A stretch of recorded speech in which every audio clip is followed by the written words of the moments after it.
Deus possa estar te abençoando e que estas aulas possam estar ampliando a nossa mente, nosso coração, alargando, a nossa visão sobre a vontade de Deus para as nossas vidas. Terminamos, a carta de Paulo aos Coríntios. Agora deveríamos estar estudando a carta de Paulo aos Romanos, mas quem ministrou essa matéria foi nosso irmão Paul Dosso. Então, depois ela será inserida exatamente nesse momento, porque ela foi escrita aí entre os anos 56 e 57. Só que a gente vai dar sequência agora ao livro de Atos. Então, estamos deixando para trás a carta de Paulo aos Romanos, até a gente ter acesso ao material para colocar em ordem cronológica. Então, você vai voltar agora a sua atenção para Atos, capítulo 20, a partir do versículo 3. Sendo-lhe pelos judeus postas ciladas como tivesse de navegar para a Síria, determinou voltar pela Macedônia. Paulo conclui a sua terceira viagem missionária e ele, viajando de volta e passando por várias cidades onde ele tinha pregado o Evangelho, ele estava fortalecendo os irmãos. Ele tinha falado daquela fome na Judéia, da contribuição das igrejas. Então ele está arrecadando esses fundos para os irmãos pobres da Judéia, que estavam passando por grande aflição, uma grande fome. E a seguir ele vai a Jerusalém para entregar esta oferta generosa, e ele até pede na carta aos Romanos, no final da carta, que a igreja de Roma orasse, na verdade lutasse com ele em oração contra os homens maus, e também para que os irmãos judeus aceitassem as doações dos gentios, E Paulo então queria passar um tempo ali com os irmãos em Roma para também recrear um pouco, depois de tantas lutas, tantas batalhas, ele precisava de um tempo de descanso, de refrigério, e ele queria estar com os irmãos em Roma para recrear-se um pouco. E quando ele chega na cidade de Jerusalém, ele é acusado falsamente de ter introduzido Tito no templo, que não era verdade. Mas diante de tais acusações, Paulo vai ser preso por 2 anos na cidade de Cesareia e depois enviado a Roma, onde ele ficará também por um tempo preso, onde ele vai escrever as cartas, chamadas cartas de prisão, que o nosso irmão Júlio, que é um dos professores do Instituto, vai estar também postando as aulas dele, que já foram até gravadas. Quando chegar naquele momento histórico da igreja, as cartas de prisão serão colocadas em exposição para os irmãos. E aí Paulo é solto por um tempo, e ele então escreve a primeira carta a Timóteo, a Tito, e a sua última carta é a segunda Timóteo, quando ele já é sentenciado e ele vê a realidade da morte chegando, e ele fala a Timóteo, estou sendo oferecido como libação. Também Pedro, naquela mesma ocasião, também fala que estava chegando o tempo da sua morte. Então aí vem as cartas de Pedro, depois as cartas de João e o Apocalipse. Nós não falamos dos evangelhos, porque nós vamos ter um curso especial sobre a vida, obra de nosso Senhor Jesus Cristo, antes dos tempos eternos, até a sua ascensão ao céu e o seu trabalho através da igreja, depois de Atos, capítulo 2. Essa série sobre a vida, obra de nosso Senhor, eu estou fazendo mensagens e estou divulgando pelo um grupo de pessoas que eu tenho, esse grupo está divulgando para outras pessoas, mas eu espero que logo, logo elas também vão estar disponíveis para que você tenha acesso para aprender sobre a vida e obra de nosso Senhor Jesus Cristo. É um trabalho que estamos fazendo, olhando em ordem cronológica dos eventos, né, que se deu enquanto Jesus estava antes dos tempos eternos e depois quando ele se tornou carne e habitou entre nós, né? Desde do anúncio da sua concepção, o seu nascimento, o seu desenvolvimento e o seu ministério, né? Todas as manhãs eu tenho enviado, né, uma mensagem baseada nos evangelhos, colocando aí numa ordem dos eventos, dos acontecimentos na época de Jesus. Então, vamos então voltar nossa atenção aqui para o livro de Atos, né? Capítulo 20. Vamos ver o que vai acontecer a partir do verso 3, diz Paulo, vamos ler o versículo 1 para dar uma ligação, né? Que nós estamos falando. Cessado o tumulto lá de Éfeso, Paulo mandou chamar os discípulos e, tendo-os confortado, despediu e foi para a região da Macedônia.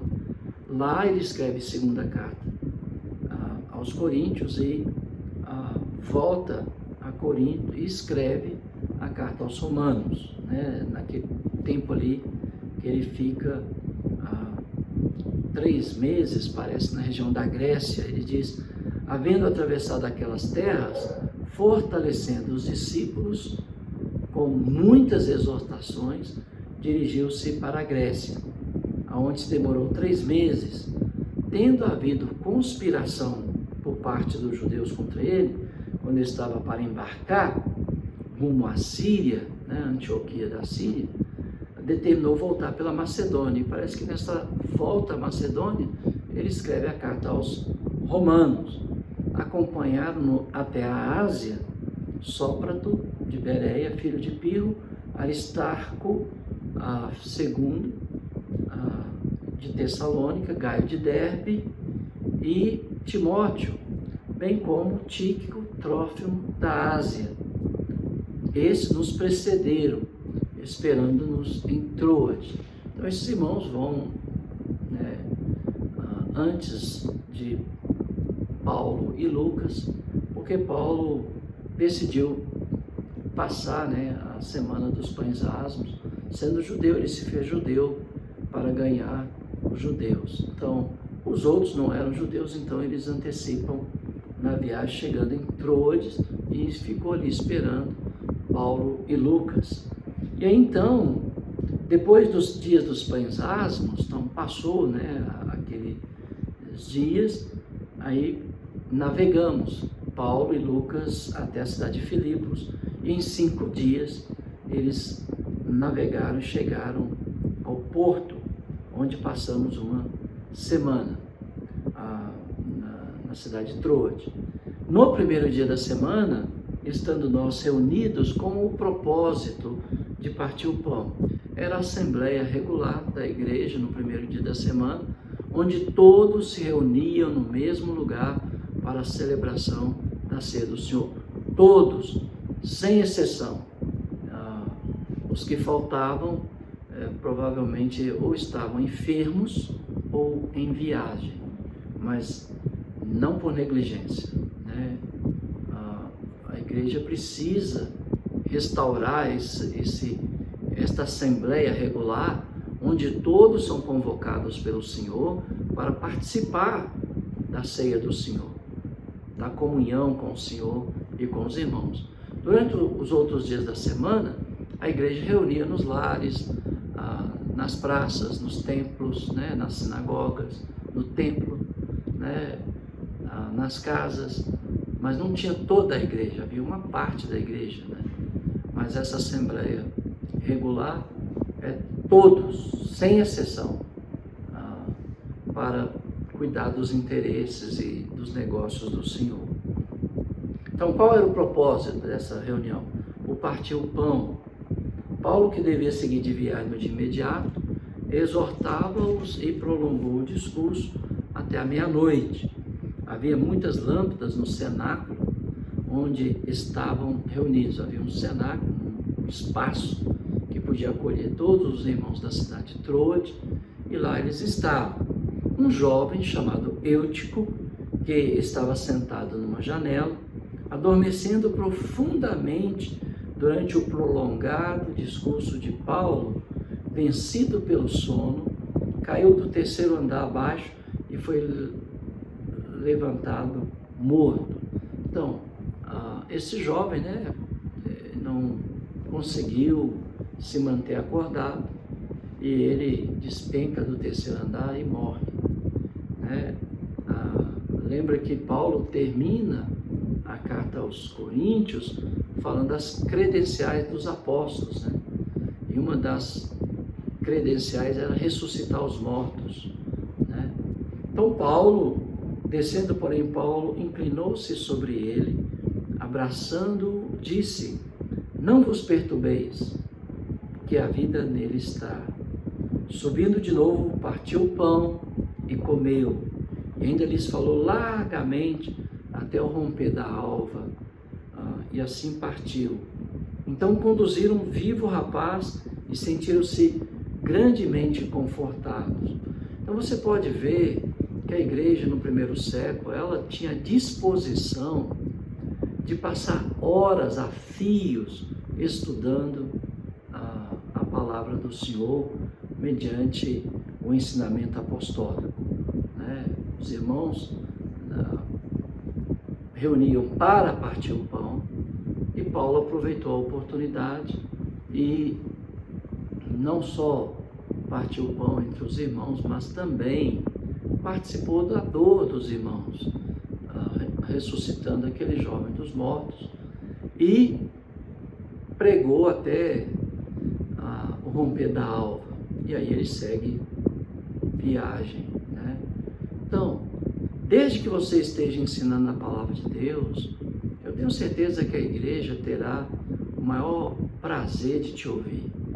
O problema é que às vezes os pregadores não se preparam como devem, e aí fica repetitivo, e aí a igreja fica meio que desanimada.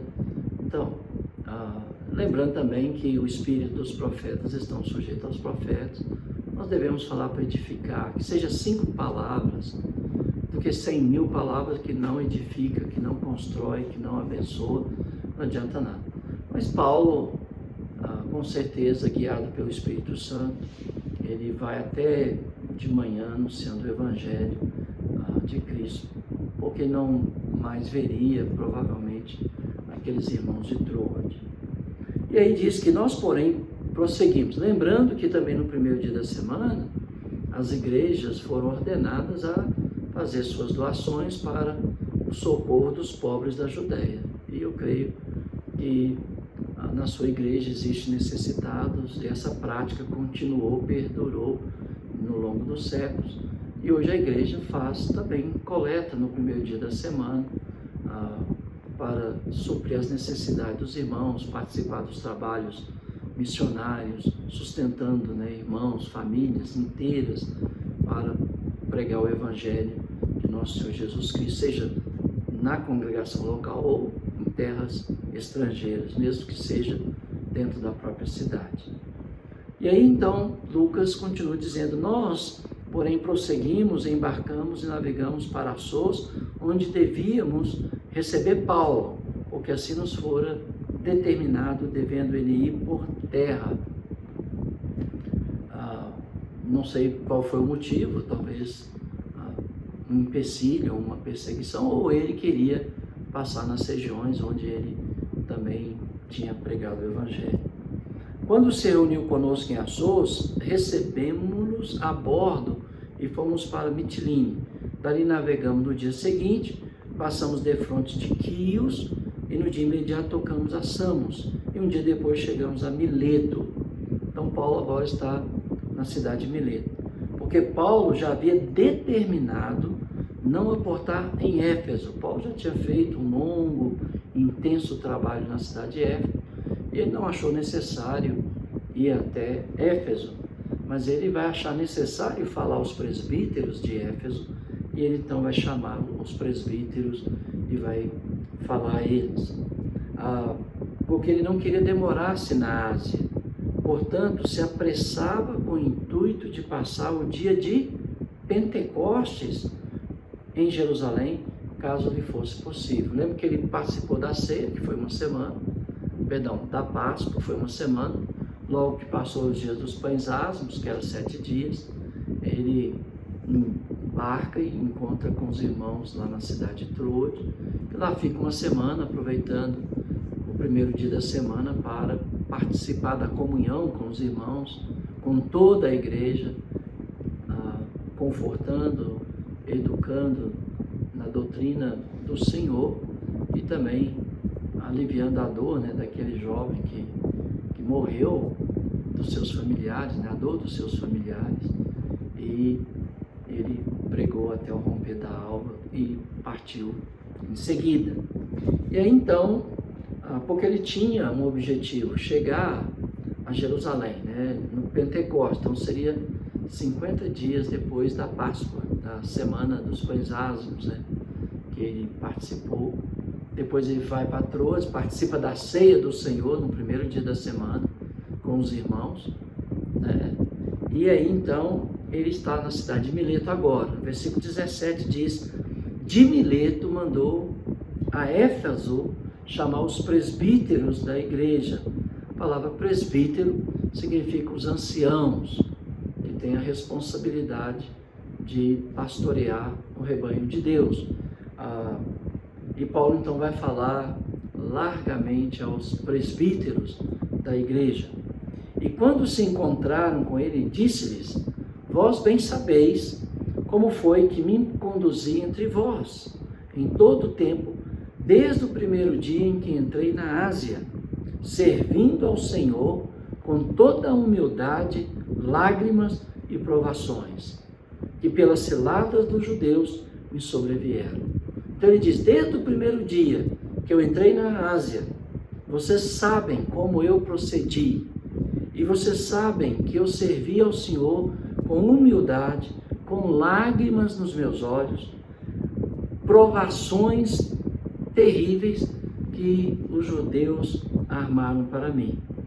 Mas ele não se deixou esmorecer, ele ficou firme no propósito de Deus para a sua vida. Então, não dá para fugir das tribulações, das dificuldades. Nós devemos continuar dentro do projeto de Deus na tribulação, dentro do projeto de Deus nas dificuldades, como Paulo ficou. E ele disse: jamais deixando de vos anunciar coisa alguma proveitosa e de vos ensinar, olha, publicamente. Então havia espaço para a igreja reunir publicamente e também de casa em casa, testificando também a judeus como a gregos o arrependimento com Deus e a fé em nosso Senhor Jesus Cristo.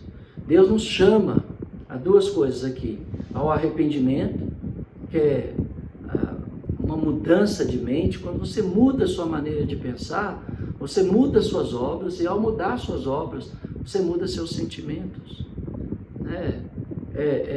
Muda a mente, em consequência muda as atitudes, em consequência seus sentimentos são renovados, porque suas obras agora são feitas em Deus. E a fé em Jesus, a fé que atua pelo amor, não a fé morta, que fala da existência de Deus, mas não pratica a vontade de Deus. A fé em Jesus, a fé que atua pelo amor. E Paulo disse: eu não deixei de anunciar. E agora, constrangido em meu espírito, vou para Jerusalém, não sabendo o que ali me acontecerá. Então, Paulo estava constrangido no seu espírito. Ele ia seguir para Jerusalém, ele não sabia o que ia acontecer com ele, a não ser o que o Espírito Santo já lhe havia dito, senão que o Espírito Santo, de cidade em cidade, me assegura que me esperam cadeias e tribulações. Então, você seria um missionário consciente em terras estrangeiras, ao saber que o que te espera é prisões, privações, limitações, cadeias, açoites, fome, frio, nudez. Eu espero que a sua resposta seja sim. Porque se a sua resposta é não, você não serve. Nem todos os missionários vão passar por isso. Paulo passou. Muitos têm passado. Outros não. Né? Lembra lá na Licaônica? Paulo foi apedrejado. Barnabé não. Lembra quando Tiago e Pedro estavam presos? Tiago foi morto à espada. Pedro não. Então Deus tem, né, os seus escolhidos para passar por provas terríveis, porque Ele sabe que essas pessoas aguentam, e essas pessoas, ao passar por essas privações, elas dão bom testemunho e fortalecem a fé de muitos. Outros não foram chamados para isso. Barnabé não foi chamado para tomar pedradas, né? Nem Pedro, naquele momento histórico, não foi chamado para ser morto pela espada de Herodes. Ele vai ser morto, crucificado pelas mãos romanas, né?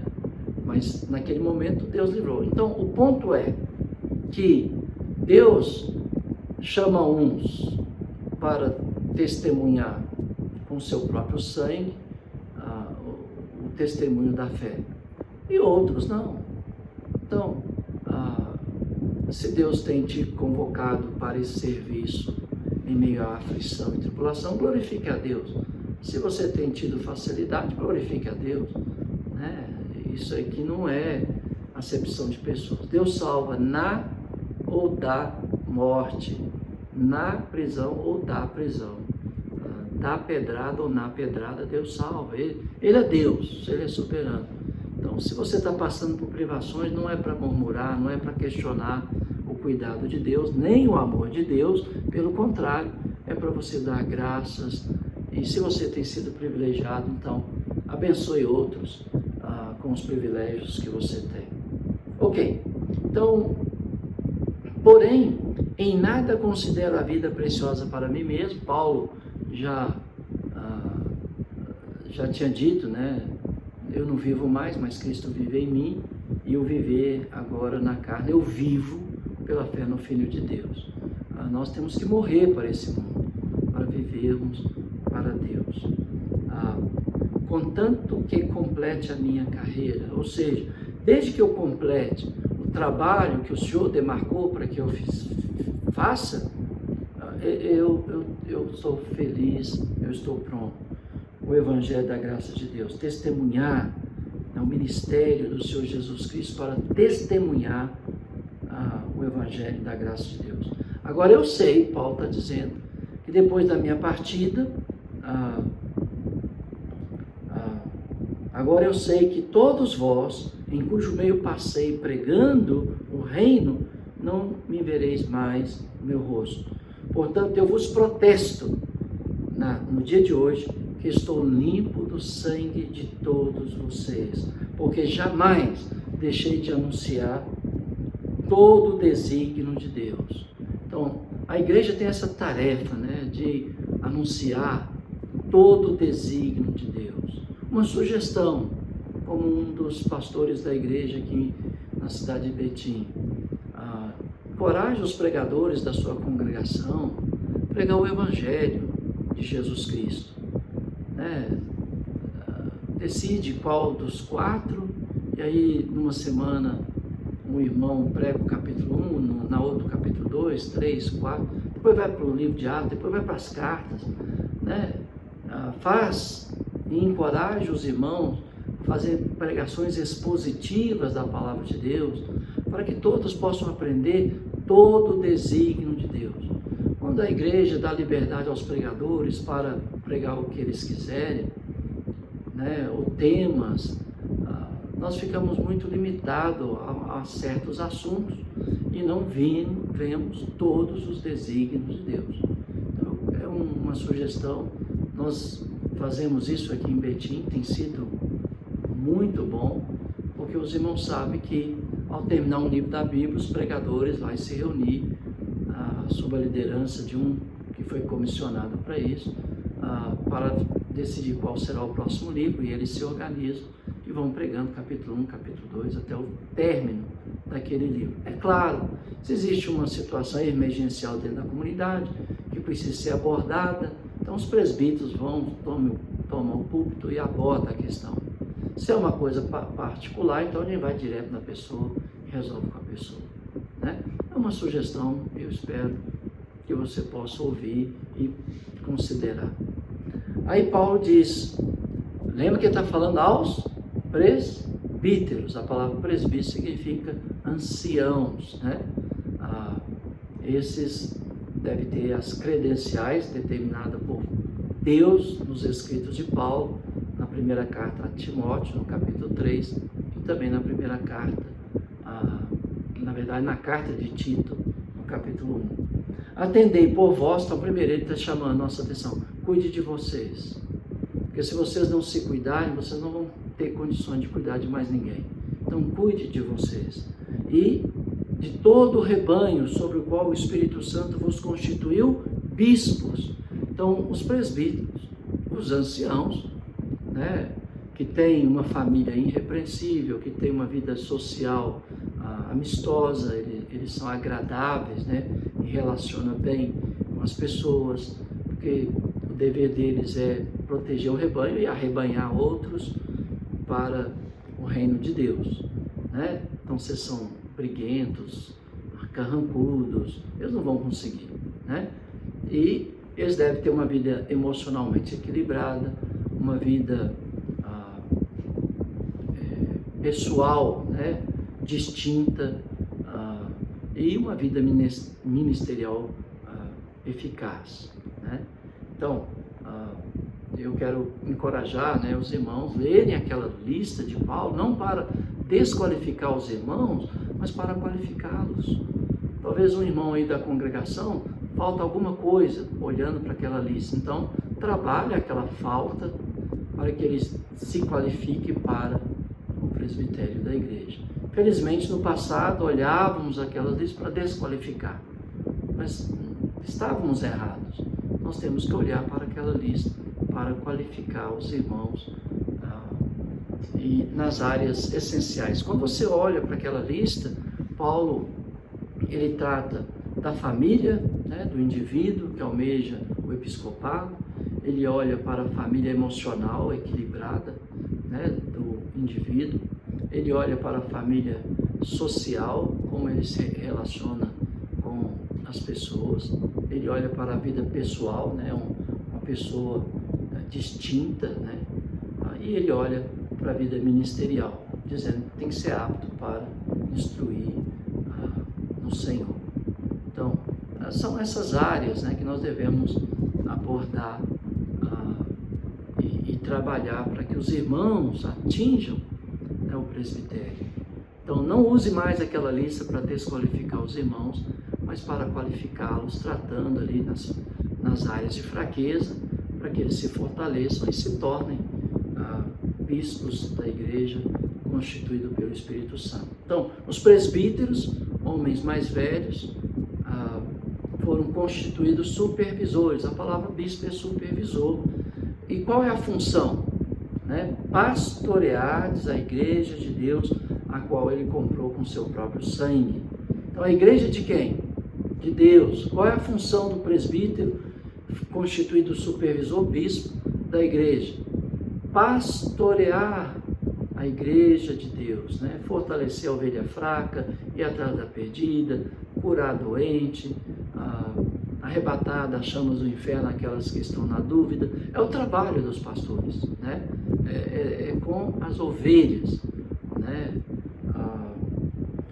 E aí Paulo diz, eu sei que depois da minha partida, entre vós penetrarão lobos vorazes que não pouparão o rebanho. Então tome cuidado, surgirão entre vós pessoas que vão querer destruir o rebanho.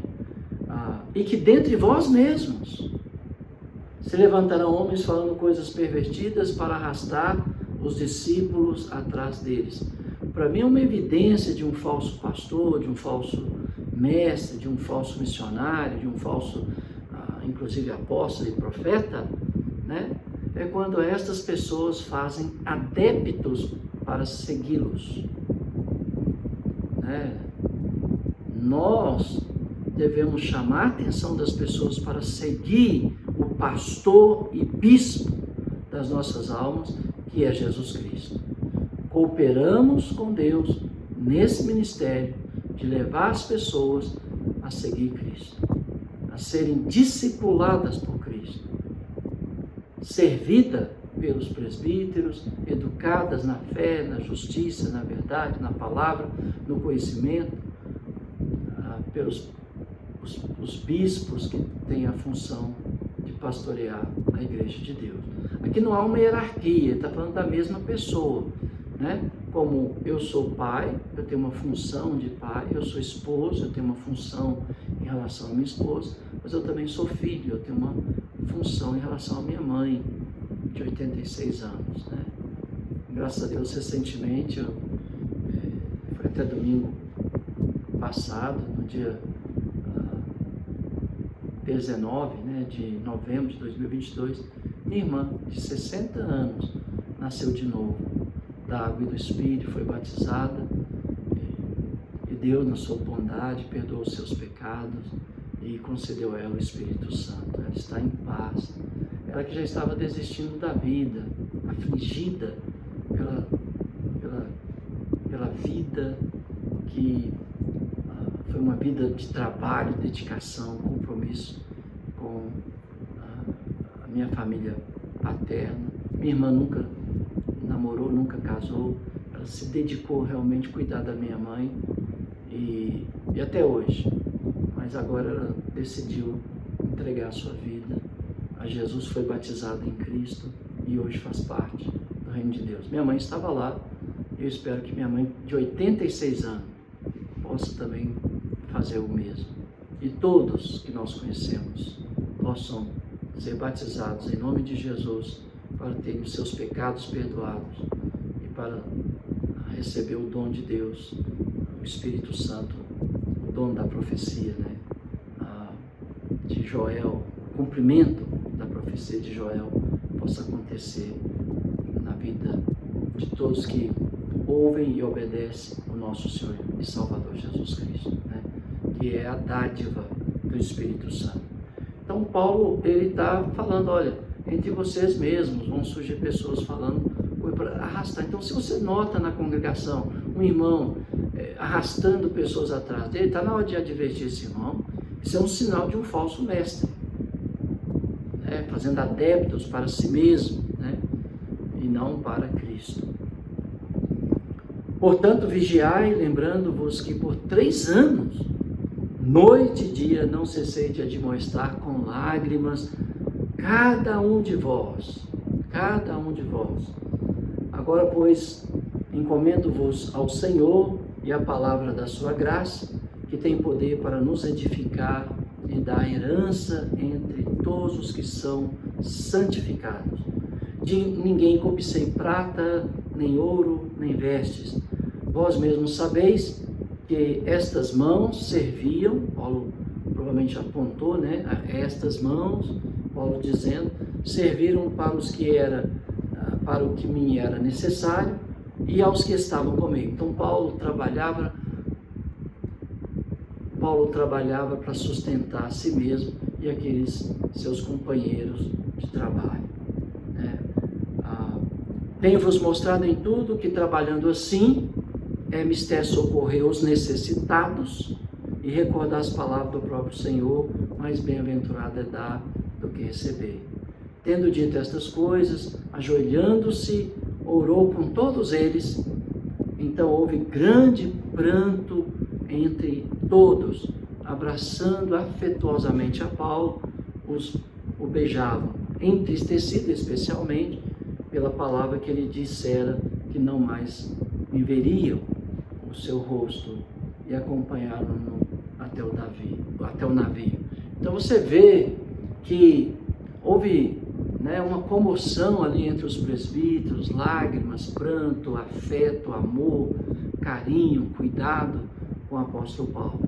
Infelizmente, com o passar do tempo, a igreja de Éfeso vai desviar, né, desse amor, e aí vai receber uma carta do próprio Cristo, escrito pelas mãos do apóstolo João, no finalzinho do primeiro século. Está lá em Apocalipse capítulo 2, versículo 1 a 7, convidando esta igreja a voltar a esse primeiro amor, a esse primeiro cuidado com os irmãos e irmãs em Cristo. Antes disso acontecer, Paulo escreve uma carta linda aos irmãos na cidade de Éfeso, que é considerado, né, carta de prisão, quando Paulo chega em Roma, e ele escreve várias cartas. Uma delas é a carta aos Efésios, e essa carta foi ministrada pelo nosso irmão Júlio, que você também vai ter o privilégio de assistir às aulas. Que Deus te abençoe de uma forma muito especial. E agora a gente vai continuar lendo o livro de Atos até o fim, porque só no final que outras cartas são escritas, e aí elas também vão sendo exibidas aqui através do Instituto Evangelístico Charles Ruffin, para a sua edificação, o seu consolo, para que você possa alargar o seu coração, a sua mente, os seus ouvidos, os seus olhos para as coisas do Senhor, para o bem-estar dos irmãos que estão ao seu redor e do mundo inteiro, da salvação das almas perdidas, porque Deus quer que todos sejam salvos e cheguem ao pleno conhecimento da verdade. Que Deus te abençoe.